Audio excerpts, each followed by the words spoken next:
BJP हटाओ,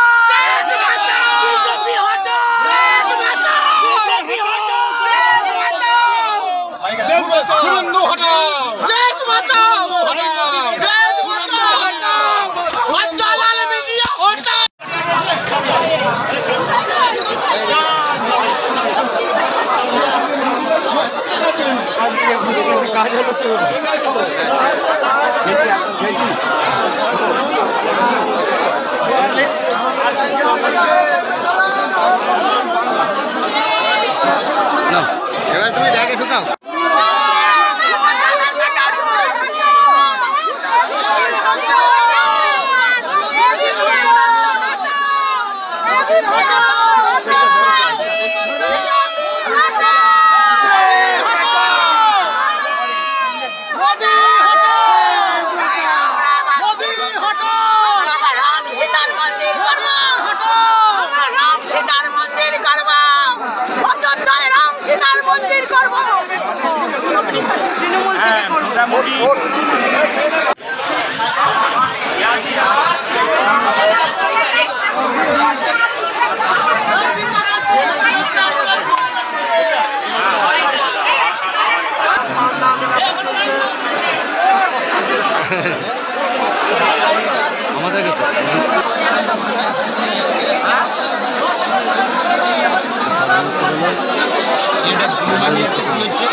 হ্যাঁ, এখনো সরকারিভাবে তৃতীয় রাউন্ডের রেজাল্ট ঘোষণা করেনি, কিন্তু অসমর্থিতভাবে আমরা যেটা পেয়েছি, তৃতীয় রাউন্ডের শেষে মিতালি 24,200 ভোটে এগিয়ে গেছে।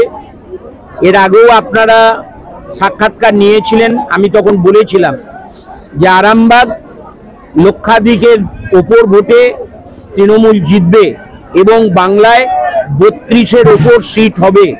হয়তো সেদিন আপনারা ভেবেছিলেন হাস্যকর, কিন্তু 1984 সাল ইন্দুমতি ভট্টাচার্য ইন্দিরা গান্ধী মারা যাওয়ার পর হুগলি লোকসভায় দাঁড়িয়েছিলেন। সেই সময় থেকে কাউন্টিং করে আসছি, কাউন্টিং এর অভিজ্ঞতা আর রাজনীতিটা করে আসছি।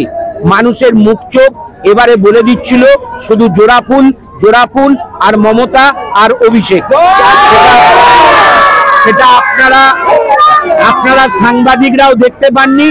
আমরা যারা রাজনীতি করি, যারা মানুষের সেবা করি 365 দিন, আমরা দেখেছিলাম তাদের চোখের ভাষা, তাদের মুখের ভাষা। তাই বাংলায় আজ সবুজ ঝড়, তৃণমূল এগিয়ে আছে এবং আশা করছি সেদিন যেটা বলেছিলাম, আমাদের সেনাপতি অভিষেক বন্দ্যোপাধ্যায়ও বলেছিল তার চেয়েও বেশি সিট পাবে তৃণমূল এখানে। আর এখানে মিতালি বাগও বিশাল মার্জিনে জিতবে।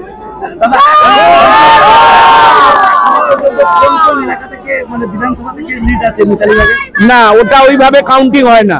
কাউন্টিং হয় সব বিধানসভার 1 নম্বর বুথ থেকে। চতুর্থ রাউন্ড হচ্ছে মানে আপনার সব বিধানসভার 4-14 56 বা 4-15 60, মানে 56 নিচে নেই। কিছু কিছু বিধানসভা 60টা করেও কাউন্টিং হয়ে গেছে। 1 নম্বর বুথ থেকে প্রত্যেকটা বিধানসভার ধরে আসছে, সুতরাং সব জায়গা থেকেই আসছে, সব জায়গায় মিলিয়েই আমরা এই ভোটে এগিয়ে গেছি।